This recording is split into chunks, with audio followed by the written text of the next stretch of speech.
कृष्णम वंदे जगत गुरु। माँ सरस्वती के चरणों में साष्टांग नमन और सभी गुरुजनों को प्रणाम और जगत गुरु भगवान श्री कृष्ण के चरणों में नमन करते हुए मैं आज भगवान श्री कृष्ण की एक बात बताना चाहता हूँ जो हमारे पुराणों में वर्णित है। मार्कंडेय पुराण, देवी भागवत पुराण और श्रीमद् भागवत में कि जब ये पूरी सृष्टि, वैज्ञानिक भी कहते हैं कि ये सृष्टि किसी समय जलमग्न थी, तो ये सृष्टि संपूर्ण जलमग्न थी। उस समय मार्कंडेय जो कि कल्पजीवी हैं, सप्त चिरंजीवों में उनका नाम आता है, वो हमेशा जीवित रहते हैं। तो एक बार उनके मन में आया कि कौन है ये, पता लगाएं। तो उस समय वो जीवित थे, तो गए तो देखा सभी जगह जल ही जल है और अंदर उन्होंने देखा कि बड़ा सा वट वृक्ष है, बरगद का पेड़ है, उसके पत्ते पर भगवान लेटे हुए हैं, छोटे से बाल रूप में श्री कृष्ण लेटे हुए हैं और अपने बच्चे क्या करते हैं कि अपने पैर का अंगूठा अपने मुंह में ले लेते हैं। देखा होगा आप लोगों ने छोटे बच्चों को, तो अपने पैर का अंगूठा मुंह में लेकर के चूसते हैं। तो ऐसे ही वो भगवान अपने पैर का अंगूठा लेकर के चूस रहे हैं मुंह में। तो उनकी बड़ी ही सुंदर स्तुति की है उन्होंने।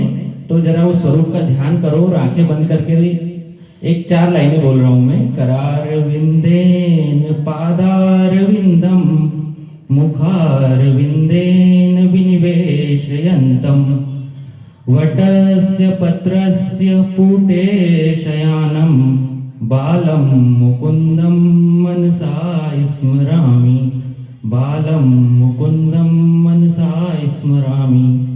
मार्कंडेय जी ने कहा कि मैं वट के पत्ते पर लेटे हुए सुंदर बाल रूप जो कि अपने अंगूठे को, अपने पैर के अंगूठे को मुंह में लेकर के चूस रहे हैं, उनका मैं स्मरण करता हूँ। तो यहाँ से फिर आगे धीरे धीरे सृष्टि की उन्होंने शुरुआत करी है। बहुत लंबी कथाएं हैं, पुराणों में वर्णित है। उसके बाद जब सृष्टि आई है, द्वापर युग आया। 4 युग होते हैं, उसमें से तीसरा युग है द्वापर युग, उसमें श्री कृष्ण का जन्म हुआ।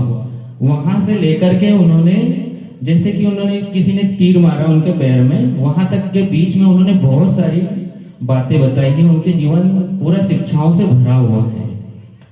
तो उसमें एक सबसे बड़ी उनके जीवन की बात व घटनाओं का वर्णन होता है कि अर्जुन जब मोहग्रस्त हो गया था महाभारत के युद्ध में, तो उसे समझ में नहीं आ रहा था क्या करूं क्या ना करूं। तो वहां पर श्री कृष्ण जो उसके सारथी थे, उन्होंने उसे रास्ता बताया। 700 श्लोकों की महाभारत के एक पार्ट है भगवत गीता, 700 श्लोकों की गीता सुनाई, तब जाके वो मोह से, उस अज्ञान से दूर हुआ और उसे पता चला कि वास्तविक मेरा लक्ष्य क्या है। तो वैसे तो बहुत सारे श्लोक हैं, उसमें से मैं आपको एक श्लोक सुनाता हूँ और उस हमारे जीवन में क्या करना चाहिए उसका महत्व बताता हूँ। उन्होंने कहा कि अशोच्यान शोच्यस्त्वं प्रज्ञावदांश्च भाषसे, अशोच्यान शोच्यस्त्वं प्रज्ञावदांश्च भाषसे, गताशुंश्च नानु शोचंती पंडिता।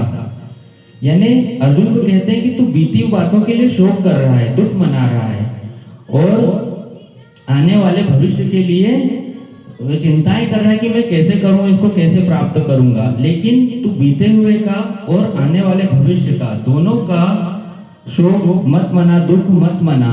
अभी वर्तमान में जो तुझे कर्म करना है उसे तू कर। तो ये बहुत बड़ी बात होती है। और ये साथ में कहा कि अपने स्वधर्म में निर्दोष रहे, अपने धर्म का पालन करते हुए मृत्यु को भी प्राप्त हो जाए तो कोई उसमें दुख नहीं मनाना चाहिए। तो धर्म क्या है और इस समय हमें क्या करना चाहिए।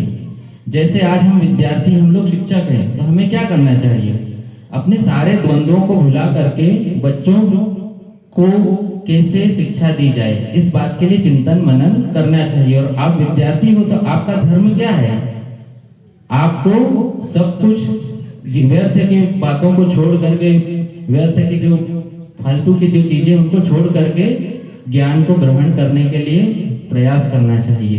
ये उन्होंने बताया। इस श्लोक का हम वैसे सारे श्लोक सूत्र के रूप में जो बताया उस समय की परिस्थितियों पर ही वो लागू नहीं होती, आज की परिस्थितियों पर भी वो सारे चीजें लागू होती है। तो मैं इसी बात को बताना चाहता हूँ। बाकी बहुत सारी उन्होंने 700 श्लोकों में बातें